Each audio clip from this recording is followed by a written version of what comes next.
Alice in Wonderland, Chapter 10, The Lobster Quadrille, Part 2. Thank you, said Alice. It's very interesting. I never knew so much about a whiting before. I can tell you more than that, if you like, said the Gryphon. Do you know why it's called a whiting? I never thought about it, said Alice. Why?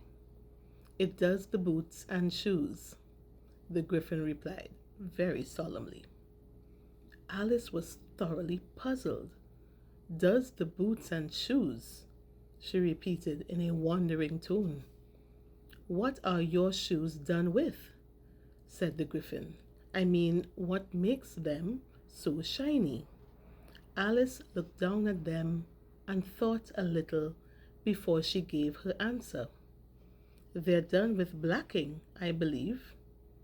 Boots and shoes under the sea, the Gryphon went on in a deep voice, are done with a whiting. Now you know. And what are they made of?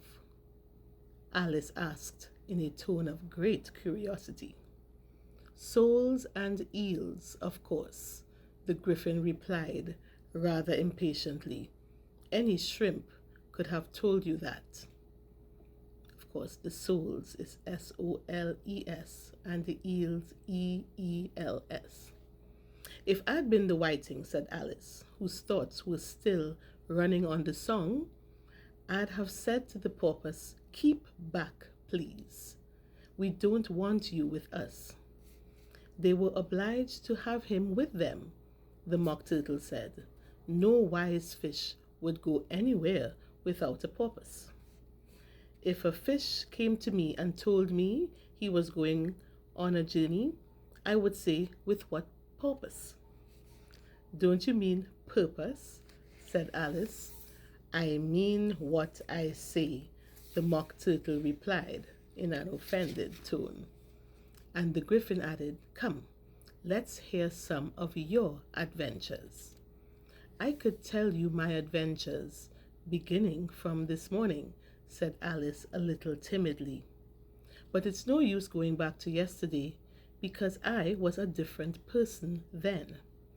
Explain all that, said the Mock Turtle. No, the adventures first, said the Gryphon in an impatient tone. Explanations take such a dreadful lot of time. So Alice began telling them her adventures from the time when she first saw the white rabbit. She was a little nervous about it at first, as the two creatures got so close to her, one on each side, and opened their eyes and mouths so very wide. But she gained the courage as she went on.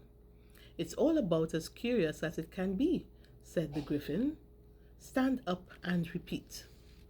Her head was so full of the lobster quadrille that she hardly knew what she was saying, and the words came out very queer indeed.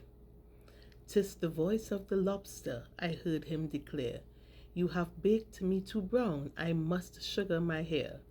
As a duck with its eyelids, so he with his nose trims his belt and his buttons and turns out his toes. When the sands are all dry, he is gay as a lark, and will talk in contemptuous tones of the shark. But when the tide rises and sharks are around, his voice has a timid and tremulous sound." "Well, I never heard it before," exclaimed the Mock Turtle. "But it sounds like utter rubbish." Alice said nothing. She had sat down with her face in her hands, wondering if anything would ever happen in a natural way again. "I think you should stop now," said the Gryphon, and Alice was only too glad to do so. "Shall we try another figure of the lobster quadrille?"